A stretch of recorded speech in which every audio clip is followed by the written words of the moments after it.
भारत में मुसलमान सुबह उठता है, न वो दांत मांजता है, न वो चाय पीता है, न वो नहाता है, वो दफ्तर भी नहीं जाता। सुबह उठकर सिर्फ एक काम करता है, या तो वो लैंड जिहाद करता है, लव जिहाद करता है, या थूक जिहाद करता है, यूपीएससी जिहाद करता है, और अब कॉर्पोरेट जिहाद भी कर रहा है। कितने कम शब्दों में इन्होंने कौम विशेष की दिनचर्या के बारे में हम सबको बताया है। देश की आंखें खोलने का काम किया इन्होंने। I am impressed. और इन्हीं की बातों को और पुख्ता करती है नाजिया खान जी की ये दलीलें। जो सीखा है वो तो वही करेगा ना। एक अच्छा मुसलमान होने का उसने परिचय दिया है टीसीएस में। मानना पड़ेगा, क्या लेफ्ट वाले और क्या राइट वाले इस एक दिनचर्या वाले मुद्दे पर सबके सब एक पेज पर है, और वो भी मानते हैं कि हाँ ऐसा ही कुछ होता है, ऐसा ही होता है इनफैक्ट। खैर, जोक सपाट। पता है आरफा जैसे लोगों को ऐसी बातें करने की हिम्मत कहाँ से आती है? इनको कौन इंटेलेक्चुअल कवर फायर देता है?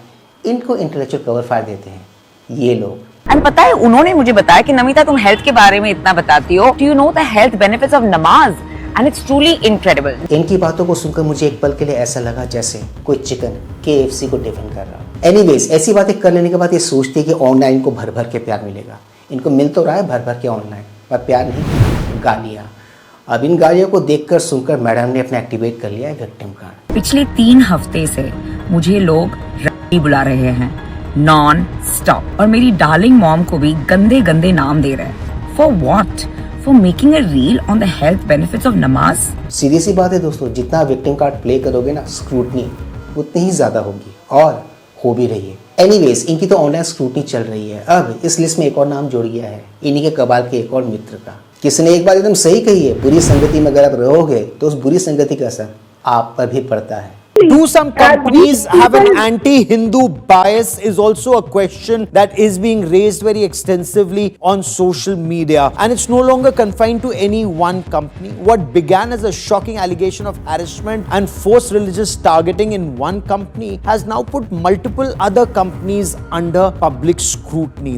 Now there are questions being asked about, were some companies banning kalava? Were some companies banning a tilak or a tika but were okay with a burqa or a niqab? And such questions are now being asked across social media. Different standards, different yardsticks. Social media is actually digging up past statements, questioning corporate conduct and double standards, and they're amplifying. The outrage is being amplified, and companies perhaps should have one system, not dual standards or double standards in the name of what many are describing is pseudo-secularism. सचमुच इनकी तो बंसी बजी पड़ी है, और Thapar madam को लोग थबड़ा रहे हैं ऑनलाइन। और वैसे भी दोस्तों ऑफलाइन इन सबको ज़्यादा कुछ है नहीं, जो भी है ऑनलाइन है। एंड इंटरेस्टिंगली ऑनलाइन ही इन सबको ये सब कुछ देखना पड़ रहा है, ऑनलाइन ही इनको गालियाँ पड़ रही हैं, ऑनलाइन ही इनको बॉयकॉट ट्रेंड का सामना करना पड़ रहा है। फिर इन सब की हालत को देख के कभी कभी मुझे ऐसा लगता है कि ये शायद कुछ ज़्यादा हो रहा है।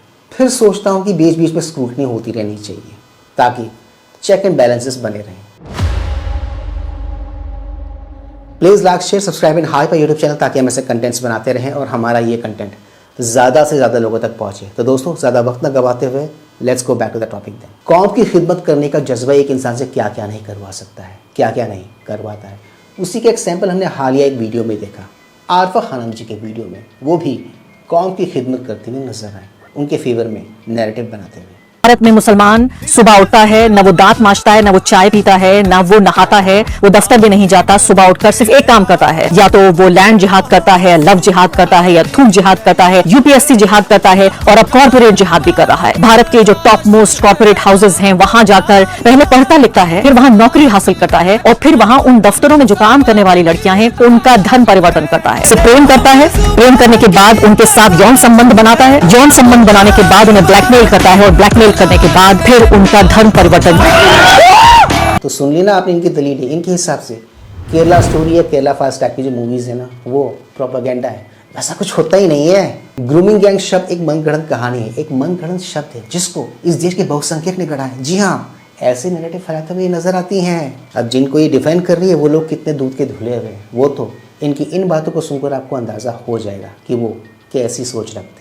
बोलूंगा यहाँ तक कि मेरा बाप भी नहीं पालता, मेरे को अल्लाह पालता है। मेरा अल्लाह पालता है तो शिकायत सरकार से क्यों है? शिकायत कौन कर रहा है? सरकार को अगर सरकार वाली बात होती है तो 15 मिनट में हम शहर खत्म कर देंगे, हम ऐसे आदमी हैं। आप में से कई सारे लोग होंगे जो ये कहेंगे कि ये तो एक आध घटना है, एक दो लोग ऐसे हैं, सभी ऐसे नहीं होते। मान ली आपकी बात, मगर इस किस्म के जो क्लिप्स है ना वो भतेरे ऑनलाइन अवेलेबल हैं, आप खुद चाहो तो जाकर चेक कर सकते हो। उस पर मैं क्या ही बोलूँ।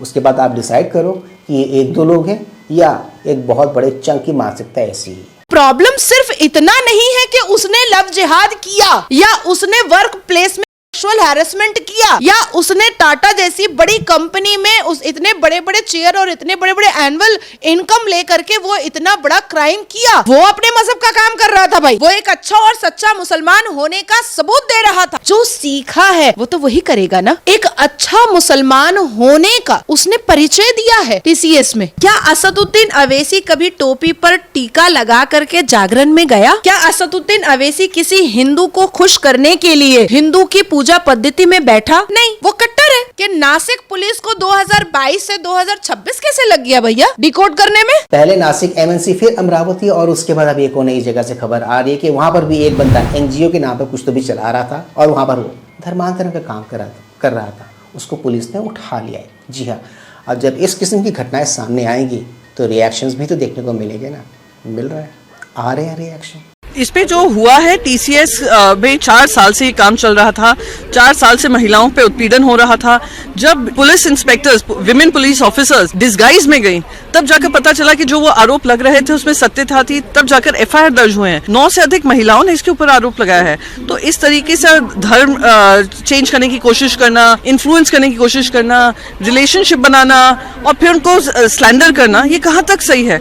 TCS should take responsibility for this और फिर जल्द से जल्द कार्रवाई होनी चाहिए और जो भी इसके पीछे जिम्मेदार हैं उनको सजा मिलनी चाहिए। आंग में आनी चाहिए और सीधा, दूसरा कोई प्रश्न नहीं होना चाहिए इनके साथ में, सीधा गोली होनी चाहिए इनके लिए। मुझे ऐसा लगता है जितने भी लोग इन सब कामों में लिप्त है ना, वो देश के मूड को समझ नहीं पा रहे हैं। ये सब लोग एक मानसिक बीमारी के गुलाम है। और इनसे भी ज़्यादा बड़ी प्रॉब्लम पता है कौन है? इनका इंटेलेक्चुअल कवर देने वाले आरफा टाइप के लोग, जो कुछ भी दलीलें लेके आते हैं, कुछ भी बातें बोलते हैं, कुछ भी बकते हैं और कुछ भी बकवाते हैं। इनफैक्ट निदा खान नाम की पेशेंट मेरे पास 2 बार आई थी। 2 बार विजिट किया है उसने मुझे। लास्ट विजिट 13th को, यानी कि ये मंडे को आई थी वो।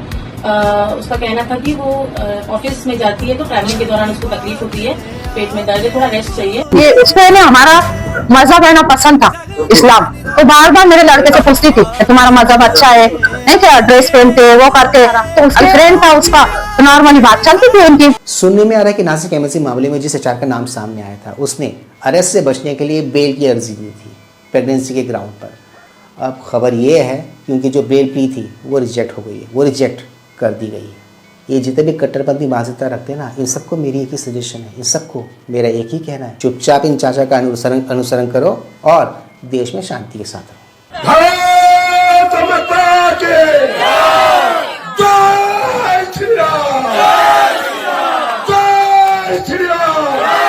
ये चाचा जो यहाँ पर कर रहे थे, इसको कहते हैं सर्वधर्म संभाव। जी हाँ, ये करो और हंसी खुशी रहो। उल्टी सीधी हरकतें करोगे तो नपोगे, योगी स्टाइल में, बुलडोजर स्टाइल में। उसके बाद ये ना कहना कि पहले बताया क्यों नहीं। तो दोस्तों, आज के इस मजेदार वीडियो में सिर्फ इतना ही। मैं मिलूंगा आप सबके साथ अपने अगले वीडियो में। And yes, do not forget to like, share, subscribe YouTube channel. इससे हमें शक्ति मिलती है, इससे हमें ताकत मिलती है और इससे हमें मोटिवेशन मिलती है। कीप स्माइलिंग दोस्तों।